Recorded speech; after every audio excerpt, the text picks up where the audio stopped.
If your calendar is packed but you still feel like you're failing, this episode is for you. Let's have a real coaching moment, just you and me, and talk about what actually is going on beneath the overwhelm. Hey mama, welcome to Career Growth for Working Moms. If you're stuck in a job that doesn't fit or burning out trying to do it all, you're in the right place. I'm Shannon, a career coach and fellow working mom. Here, you'll get simple career strategies and strength-based leadership tips to help you grow with clarity and confidence. So grab your coffee or reheat it for the third time and let's do this. Hey friend, welcome back to the show. Today, I want to do something a little different. Let's pretend we're in a coaching session. You've got your earbuds in, maybe the kids are finally at camp, or you're on your lunch break and you're telling me, Shannon, I've tried everything, the planners, the checklist, the morning routine hacks. I'm managing a job, the house, the kids, everything, but I still feel behind. Why am I like this? Here's what I would say to you if we were face to face. It's not you. It's the system you're trying to fit into. Time management strategies are everywhere, but most of them weren't built for you. Not for a working mom with emotional labor, mental load, and multiple full-time jobs happening at once. So today, we're going to coach through this together.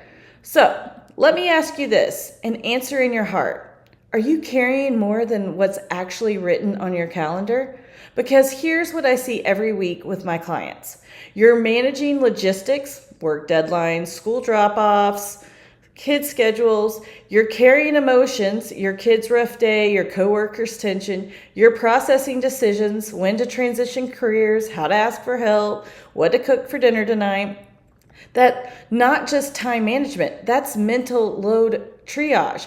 And no time blocking hack is going to solve what's actually an emotional energy issue.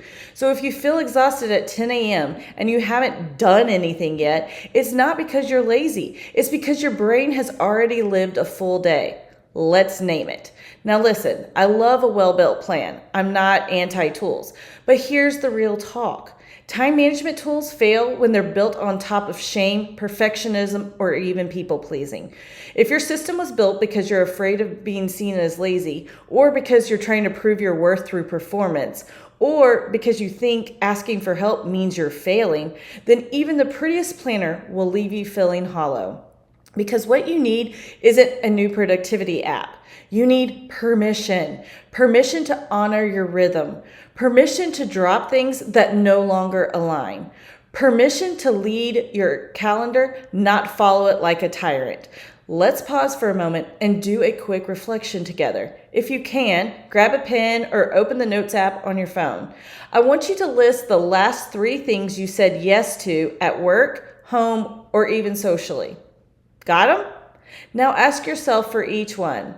Did it energize me or drain me? Did I say yes from desire or from guilt? Would I say yes again knowing what I know now? No judgment, just notice. Because sometimes the time problem isn't too much to do. It's too many yeses that weren't mine to begin with.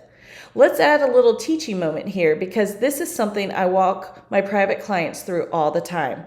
There are 3 layers of time strategy and most people only focus on one. Layer 1 is the task level strategy. This is your basic calendar. What's scheduled, what's urgent, to-dos, deadlines, appointments. Necessary, yes, but limited. Layer 2 is energy level strategy. This is where we shift from what needs doing to how does it feel while I'm doing it. Because if a 30-minute meeting wreaks havoc on your energy for 3 hours, you need to plan with that knowledge. This is about building in recovery time, creative space, and boundaries. Layer 3 is identity level strategy. This is the deepest layer. This is your belief system about what your time means. Questions like, what does saying no mean about me? Do I feel guilty when I rest? Who do I believe I have to be in order to be valuable? This is where transformation lives. Because until we shift identity, the calendar always returns to chaos. Let's bring this to life a bit more so you can see yourself in the story. So if you're a boss lady in action, you might say yes to leading a new project at work, even though your plate's full. You might micromanage at home because you don't trust things will get done right. You'll skip meals, rest, or fun because they're not productive. Your shift, completion isn't your worth. Rest is not optional. If you're a charismatic queen, you might say yes to events, meetings, collaborations for the energy boost. You feel drained when you don't get feedback or appreciation. You over-deliver to stay visible, even when you're depleted. Your shift, influence starts with self-alignment, not applause. If you're a heart-centered guide, you might keep saying yes to everyone's needs except your own. You forget your own goals because you're so focused on harmony. You feel guilty setting boundaries with people you loved. Your shift, boundaries protect your ability to serve long term. If you're a visionary brainiac, you might have 12 ideas but act on none. You wait until you have it all figured out, and you keep reworking something until it's perfect and never ship it.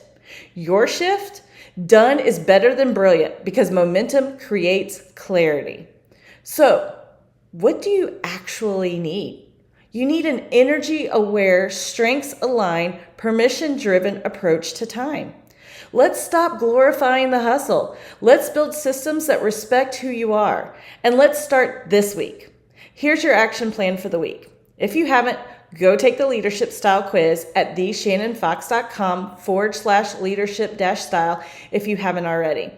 Audit your last 3 yeses. What did you learn? Pick one of the 3 time strategy layers you're going to pay attention to this week and adjust accordingly. And friend, if this episode spoke to something deep inside you, would you leave a review?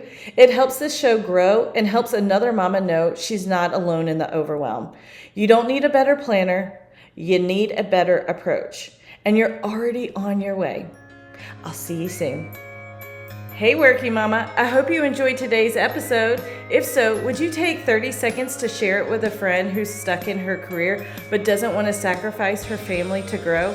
Also, please leave a quick review on Apple Podcasts. It seriously lights me up to know this show is helping you navigate burnout, find clarity, and lead with confidence. All right. Time to shut down my laptop and pretend I'm not hiding from folding that laundry. I'll meet you back here soon for another episode of Career Growth for Working Moms. You've got this.